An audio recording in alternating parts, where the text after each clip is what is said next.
PDI Puan Maharani akan menemui Ketua Umum Nasdem Surya Paloh. Menurutnya, Nasdem perlu mendorong agar komunikasi antara Surya Paloh dan Puan terjalin kembali. Ia menilai silaturahmi mesti dilanjut meski dengan parpol yang memiliki langkah politik berbeda. Dalam kesempatan itu, Sugeng juga menekankan koalisi perubahan untuk persatuan masih solid. Ia juga tidak memiliki kecurigaan dan ketakutan bahwa Demokrat bakal berpaling setelah bertemu PDI Perjuangan.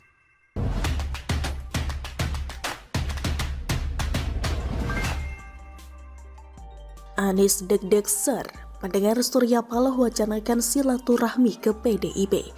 Ditulis oleh Suparmin di siwar.com. Seperti yang kita ketahui, berita tentang wacana pertemuan antara Ketum Demokrat AHY dan Ketua DPP PDIP Puan Maharani sempat menghebohkan perpolitikan tanah air.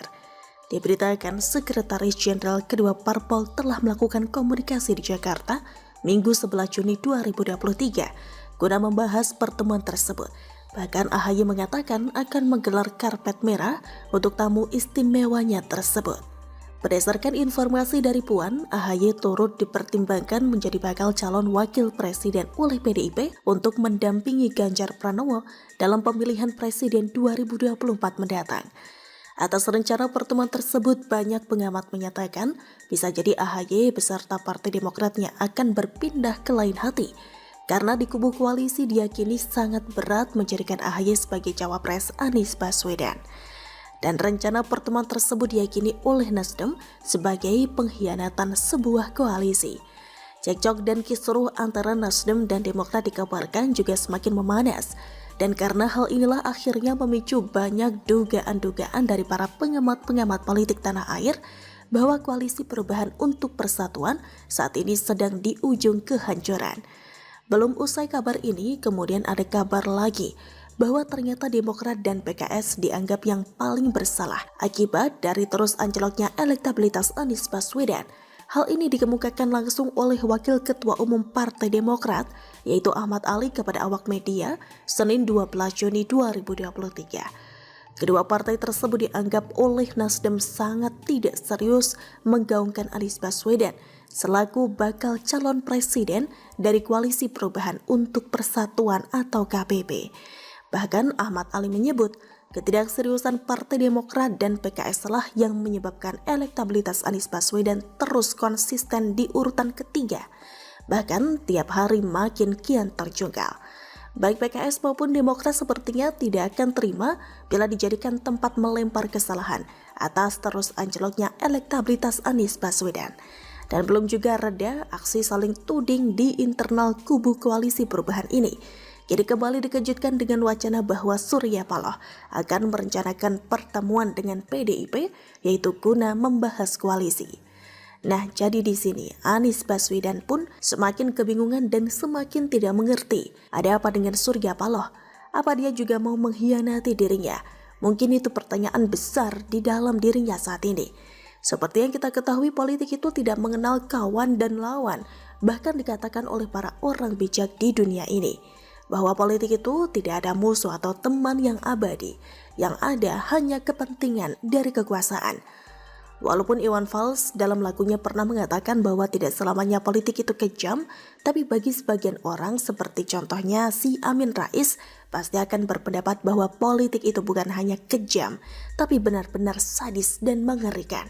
Apalagi ditambah pengalaman dirinya pernah didepak oleh PAN, yaitu partai yang telah dibesarkan selama ini. Dan bila ke depan baik Demokrat maupun Nasdem ternyata bergabung dengan PDIP, hal tersebut sangat wajar karena masing-masing pihak itu punya kepentingan dan pasti hal tersebut akan dianggap masih rasional walaupun harus mengorbankan seorang Anies Baswedan. Tapi di sini bila kita membayangkan hal tersebut sampai terjadi, semoga saja tidak ya. Maka di sini yang sedih tentu saja Anies Baswedan. Karena kita tahu walaupun Anies ini hasrat politiknya untuk menjadi presiden sangat di luar nalar sudah berasa di ubun-ubun. Tapi bila tidak didukung oleh parpol, maka mimpinya seolah akan buyar kacau berantakan. Seperti halnya ketika ada orang bermimpi lalu disiram seember kobokan.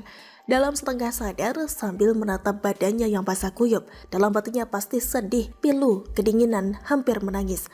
Kaget bercampur geram, semua berkumpul jadi satu. Dirinya seolah seperti tak tahu harus berbuat apa. Lalu kemudian yang ia lakukan hanyalah menerka-nerka nasib buruk apa yang sedang menimpa. Bahkan ada juga yang sampai menyalahkan Tuhan atas segala perihal buruk yang terjadi. Dan pada akhirnya dirinya hanya bisa melirik pada satu hal yang selalu tergambar di benaknya, yaitu gunting di atas meja. Bagaimana menurut Anda? Ingin bangkit dan jaya, RI butuh pemimpin seperti Vladimir Putin. Berani, visioner, cerdas berwibawa, nggak banyak ngutang, nggak pelangap-pelongo. Saya punya mentor dalam pemerintahan, namanya Jokowi. Sikap pelongo-pelongo. Seseorang yang bijak tidak pintar, dengan badan yang sangat kurus.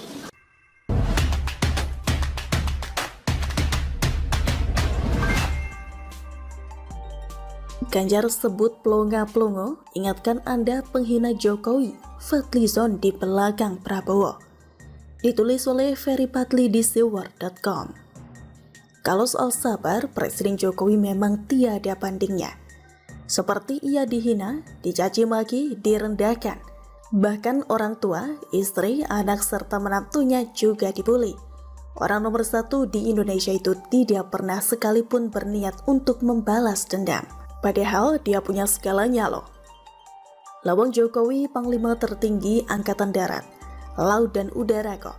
Serta Kapolri Presiden yang tunjuk. Artinya kalau dia mau gampang banget untuk membalaskan dendam terhadap orang yang telah menghinanya.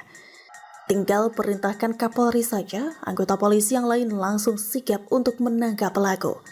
Tapi Presiden tidak lakukan itu. Ia hanya fokus bekerja membangun Indonesia.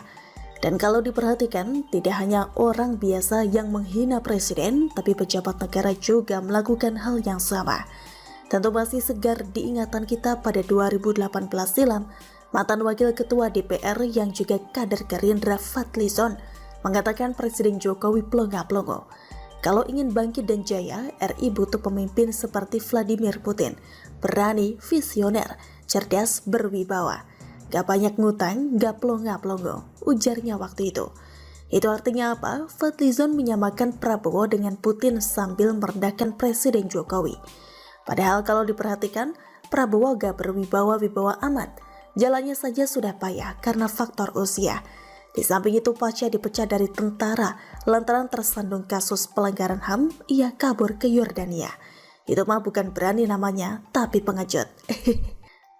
Semestinya Fadlizon bersyukur Presiden Jokowi karakternya agak seperti Putin.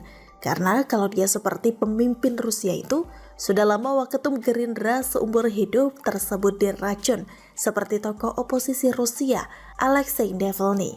Dan memang terkadang orang yang menghina itu sebenarnya jauh lebih hina dari yang ia hina. Terbukti meskipun Jokowi dikatakan pelongo-pelongo, tapi dia bisa mengalahkan Prabowo yang disebut mirip Putin itu di 2 kali Pilpres.